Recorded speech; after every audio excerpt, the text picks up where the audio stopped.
Ngapunten Ini Ustaz, napa sampun bisa dimulai? ya, oh bentar. Ini ada dua orang yang mau masuk ini. Oke, Ustaz. Mazia Prayoga. Kita prank ya, Mazia Prayoga.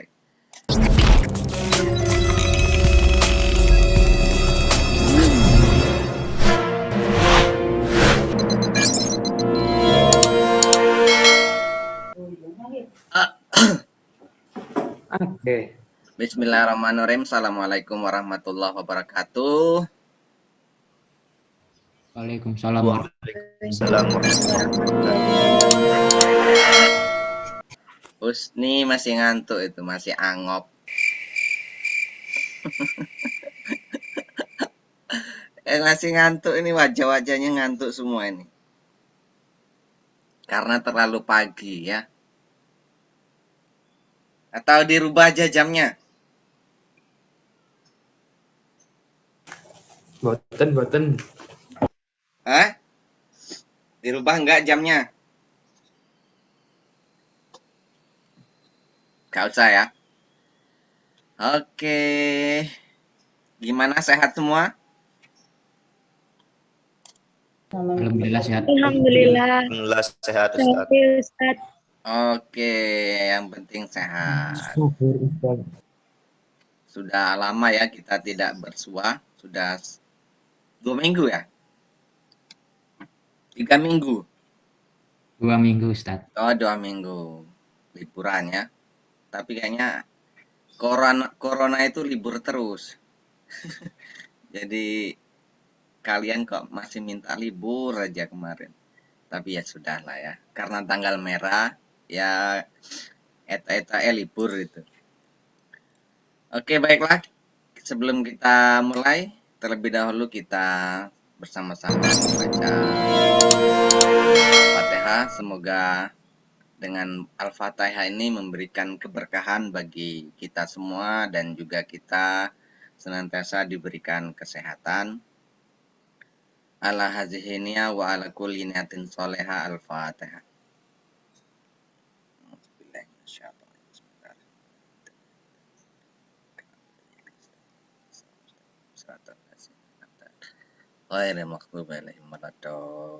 Amin. Oke, yang presentasi siapa? Satu kelompok apa dua? Satu kelompok Ustaz. Dari Satu kelompok 6. kelompok. Ya. Atau dua kelompok? Masih satu kelompok Ustaz. Oh, belum siap. Iya, yang satunya belum siap. Baiklah kalau belum siap ya. Oke, itu Taufik anakmu, Taufik? Adik saya Ustaz, buatan. Adik tak? Kirain kamu udah punya anak, luar biasa. Semester 1 udah punya anak, kuliah, wus, mantap. Oke, yang presentasi satu kelompok, nggak apa-apa, jangan diusir, Taufik, biarin. Siapa aja?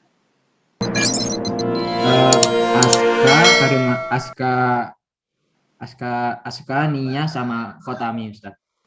Ada semua udah. Aska udah. Hotami ada.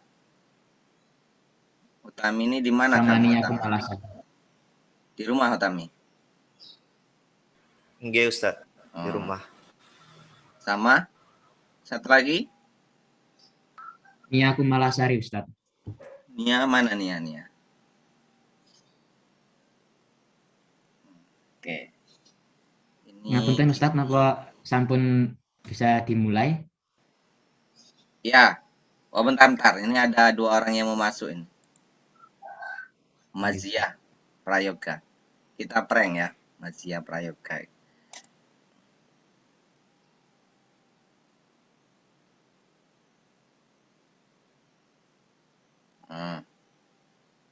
Mana orangnya tadi? Admit. Aska.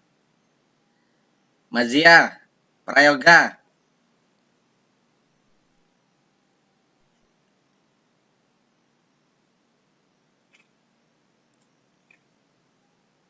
Mazia mana Mazia? Iya, Ustaz. Kok telat Mazia?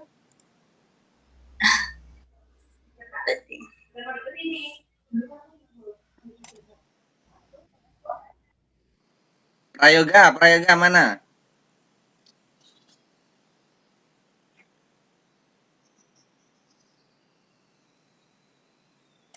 Gak ada suara. Wis gak jadi ngeprank wis. Lanjut, ya wis mulai aja. Nah, punten Ustadz, tadi Ya. atas nama Sri Rezeki Apriliani izin tidak bisa join Zoom karena kakeknya meninggal dunia. Oh, innalillah. Ya udah kamu pimpin Al-Fatihah dulu. Buat kakeknya. Marilah kita sejenak untuk berdoa. Sekiranya kita dapat mendoakan kakeknya Sri Rezeki Apriliani, semoga amal ibadahnya diterima di sisi Allah. Amin. Al-Fatihah.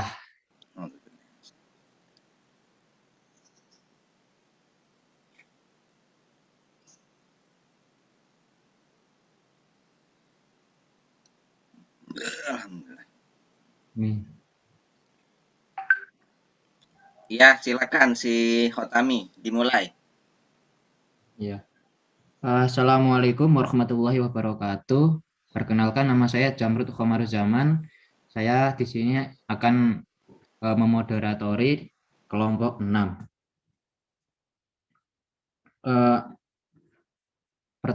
Pertama-tama marilah kita tunjukkan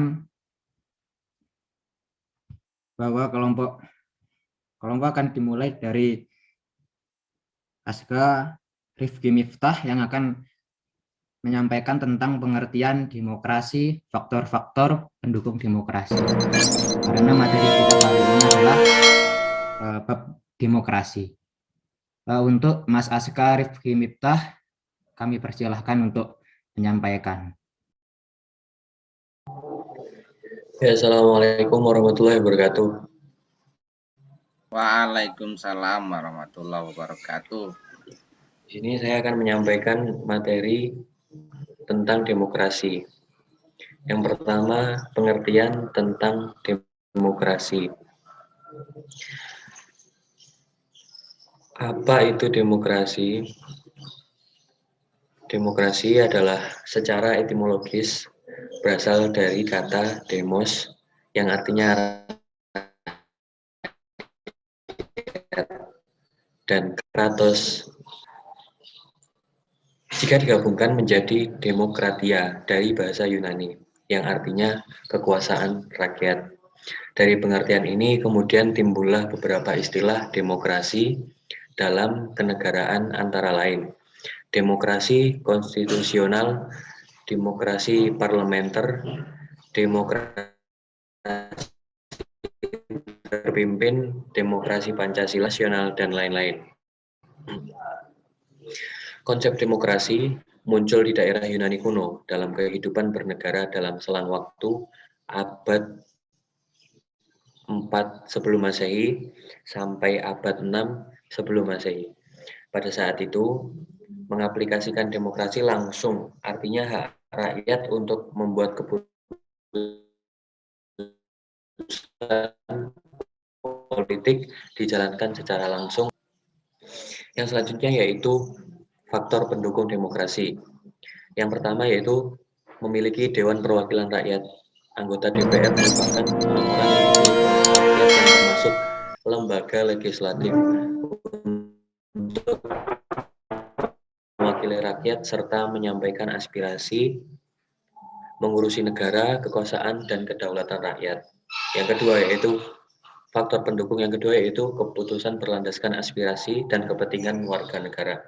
Jadi keputusan yang diambil bukan dari kepentingan diri sendiri. Semua hal yang diputuskan oleh pemerintah telah didasarkan kepada aspirasi dan sesuai kepentingan warga negaranya, sehingga tidak terpusat untuk kepentingan pribadi. Yang ketiga yaitu menerapkan ciri konstitusional. Cara ini memiliki arti bahwa kehendak ataupun kepentingan rakyat sedang berusaha diwujudkan pemerintah juga tercantum dalam konstitusi negara, sehingga hukum dapat berjalan dengan adil. Yang keempat, adanya pemilu, pemilihan umum. Yang kelima yaitu sistem kepartaian. Sekian dari saya, akan dilanjutkan oleh moderator.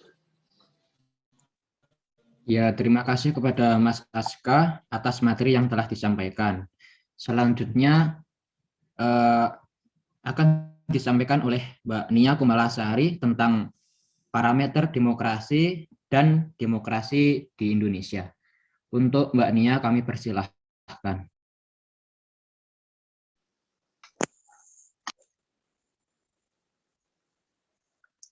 Assalamualaikum warahmatullahi wabarakatuh. Di sini sebagai pemateri kedua, saya akan menyampaikan materi yang kedua dan yang ketiga dan yang keempat. Untuk materi yang ketiga, yakni parameter demokrasi, dan yang keempat, demokrasi di Indonesia. Untuk parameter demokrasi dulu yang pertama. Jadi, sebagaimana dikatakan bahwa suatu negara atau pemerintah dikatakan demokratis apabila sistem pemerintahan yang dilakukan tercermin prinsip-prinsip demokrasi. Parameter demokrasi itu menjadi tolak ukur seberapa banyak kadar demokrasi suatu negara. Maka dari itu, parameter menjadi sangat penting. Kita dapat melihat 4 parameter demokrasi. Di antaranya, yang pertama, pembentukan pemerintahan melalui pemilu dilakukan dengan jujur dan adil. Artinya, suatu demokrasi haruslah dilaksanakan yang namanya itu pemilu. Kemudian yang kedua, sistem pertanggungjawaban pemerintah. Maksudnya, pemerintah hasil pemilu tadi juga harus bisa mewujudkan tanggung jawabnya dengan pemimpin. Sebagai pemimpin maksudnya, dan pelaksanaan aspirasi. Selanjutnya yang ketiga, pengaturan sistem dan distribusi kekuasaan negara. Untuk pengaturan sistem dan distribusi kekuasaan negara itu dijalankan secara distributif untuk menghindari yang namanya penumpukan kekuasaan dalam satu petugas saja.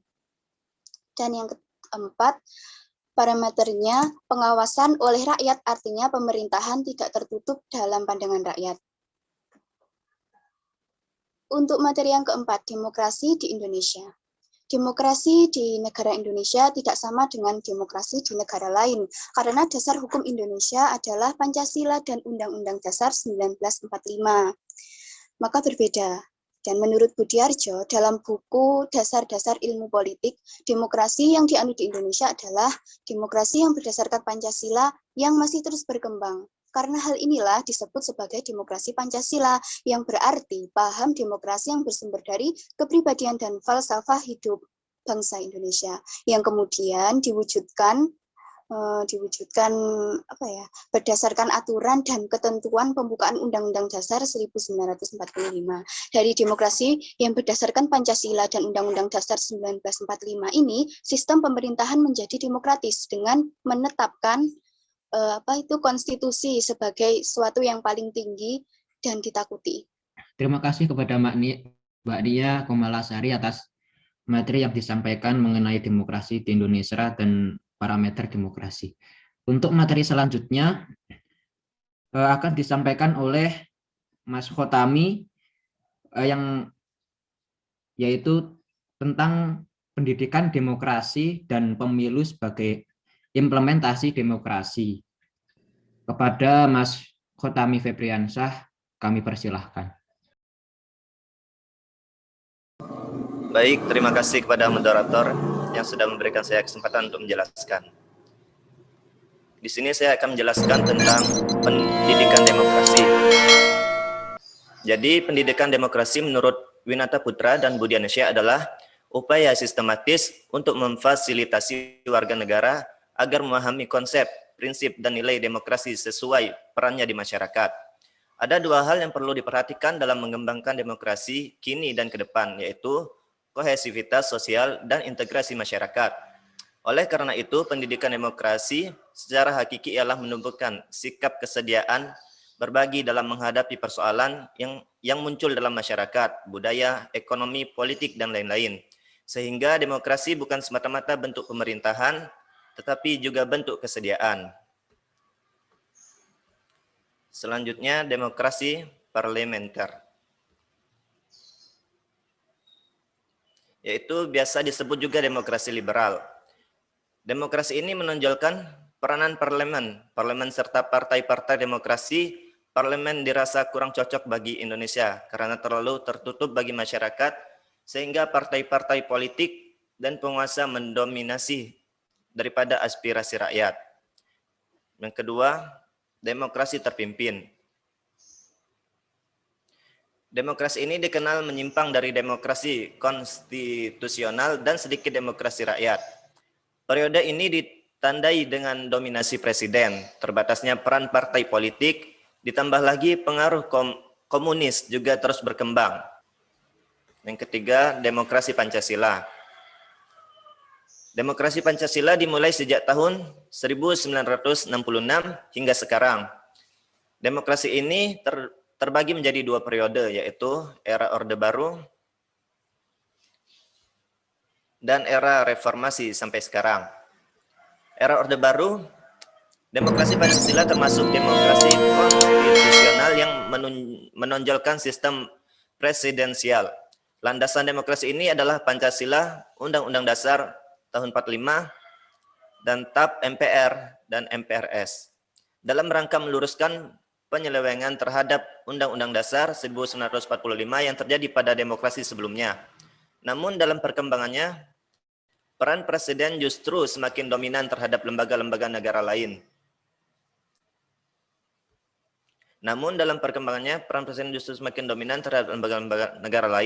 Demokrasi pada periode ini menitik beratkan pada dominasi peran ABRI, birokratisasi, dan sentralisasi, pengambilan keputusan politik, pengembangan peran dan fungsi partai politik. Akhirnya era ini berakhir tahun 1998 setelah Presiden Soeharto dilengsarkan. Yang kedua, era reformasi sampai sekarang. Mungkin itu saja yang dapat saya sampaikan. Saya kembalikan ke moderator.